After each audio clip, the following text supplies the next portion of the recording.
As the central figure of the Shinto religion, the heaven-shining Amaterasu is the ancestress by tradition of the imperial family of Japan. She has always been an important, if not the most important, kami in the Japanese spiritual life. Amaterasu is a glorious goddess and a personification of the rising sun, the queen of Shinto divinities, for she rules over the high celestial plane, the domain of kami or spirits. Though she did not create the universe, she is nevertheless seen as the goddess of creation, a role inherited from her father, but her first duty is that of a sun divinity. In this position, she doesn't only serve as the rising sun that shines upon all things, but also provides energy to all living creatures. The sun represents order and purity, two of the most important concepts in Shintoism, because all things from creation follow a specific order, which is equally reflected in the Japanese society.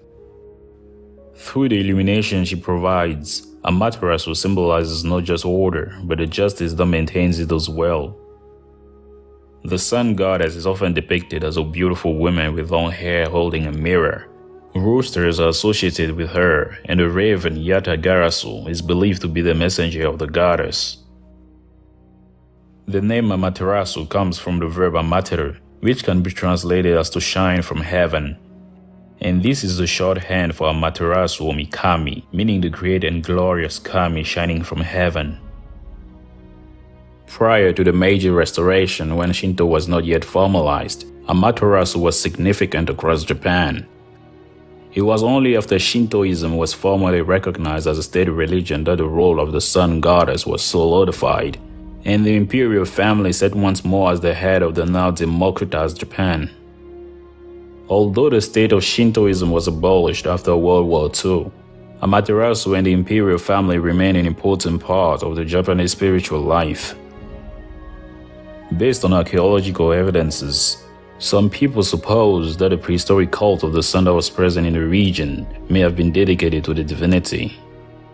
Stories about Amaterasu appear in the Kojiki and Nihon Shoki and relates the mythological origins of the universe and the birth of Japan as an empire.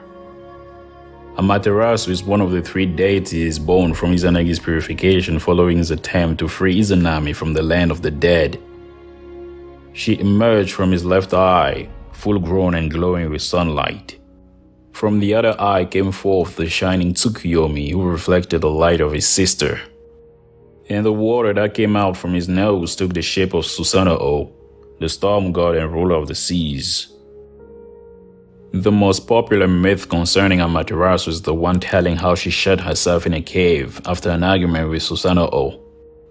The young god resented his elder sister because of her right of ruling and openly questioned it. And as a result, when the rice fields were in the zenith of their glory, Susanoo would descend on earth with his terrific storms to destroy in an instant what the warming rays of the sun had spent months to accomplish. In the end, Susanoo was banished from heaven by their father. However, before leaving, he went to bid his sister farewell, but this action was met with suspicion by Amaterasu, so a challenge was issued to prove his sincerity. As the challenge began, Susanoo took Amaterasu's necklace as she took his sword. They used these artifacts to create more divinities. Amaterasu produced 3 goddesses from the sword, while Susanoo made 5 male gods from the necklace of the sun goddess. And because the necklace was hers, Amaterasu won the contest. Outraged by this result, Susanoo went berserk, destroying much of heaven and earth. Ashamed for the actions of her brother, she ran away and shut herself in a cave and refused to come out for a long time. As a consequence for her disappearance, humanity was cast into total darkness. Evil spirits roamed the world and thus began the first winter. The other kamis of the pantheon looked down upon humanity. After seeing how chaotic the world has become, they decided to bring back the sun goddess. They tried all manners of ways to persuade the goddess to leave the cave, but nothing worked. To this end, a party was thrown to drive her out with curiosity. It all worked when the goddess Amenuzume performed a revealing dance, as the music plus the joyous laughter of the god did pique her attention. Curious of such commotion, Amaterasu walked towards the entrance of the cave and slid the boulder on the side, just wide enough to have a look, but to her surprise she discovered a mirror. Fascinated by the light of a stunning reflection, she got even closer, then a deity forcefully pulled her out from the cave. The light of the sun re-entered the world. Winter ended and spring brought life back to Japan. Because of what her disappearance had caused, Amaterasu begged for forgiveness of her actions, which was freely given. The banishment of Susanoo was carried out and the sun goddess returned to her place in heaven. She later forgave her brother after receiving the grass-cutting sword Kusanagi as a gift. Amaterasu married her brother to Yomi, but he didn't have the natural glowing disposition of his sister because whatever goodness he had was merely a reflection of her own light. She ultimately rejected the moon god for killing the goddess of food, Ukemochi, in disgust of her action during his visit on Earth. This act was so upsetting to Amaterasu that it made her split away from the moon, thus separating the night from the day for the eternity. In time, Amaterasu sent her grandson Ninigi to rule the earthly realm after her own son declined the offer. The goddess gave to her grandson items in order to build a kingdom of justice and harmony, among which the Yata no Kagami, the mirror that was used to lure Amaterasu from the heavenly cave she shut herself in. The grand jewel Yasakani no Magatama, which is a curved beaded necklace common during the prehistoric Japanese period, prior to the 4th century. And finally the grass-cutting sword Kusanagi no Tsurugi, also known as Ame no Murakumo no Tsurugi, a heavenly sword of gathering clouds.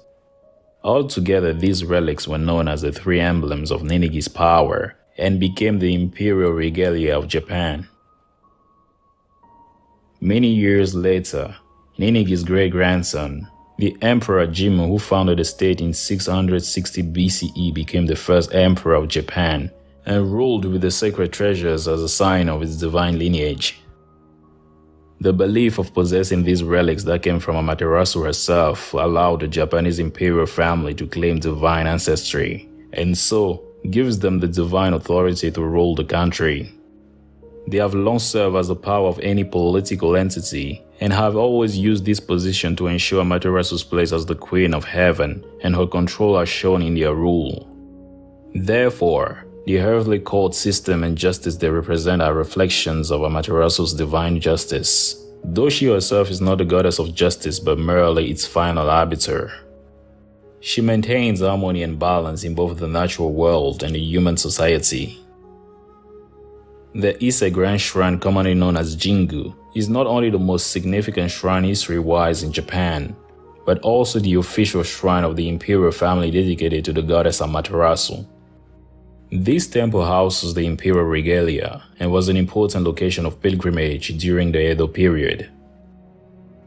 Because Amaterasu has the highest position within the pantheon, there has been a debate about her influence to women's positions within the society, suggesting that the early rulers in Japan were probably women. Amaterasu ōmikami is the sun goddess in Japanese mythology. She is portrayed in the scriptures of Japan as the ruler of the heavenly realm, and the mythical ancestress of the imperial house of Japan because of her grandson. Along with her siblings, she is considered to be one of the 3 most precious children of creation. If you found this video on the sun goddess Amaterasu insightful, do leave me a word in the comment section down below and do share this video around. And as always, stay curious.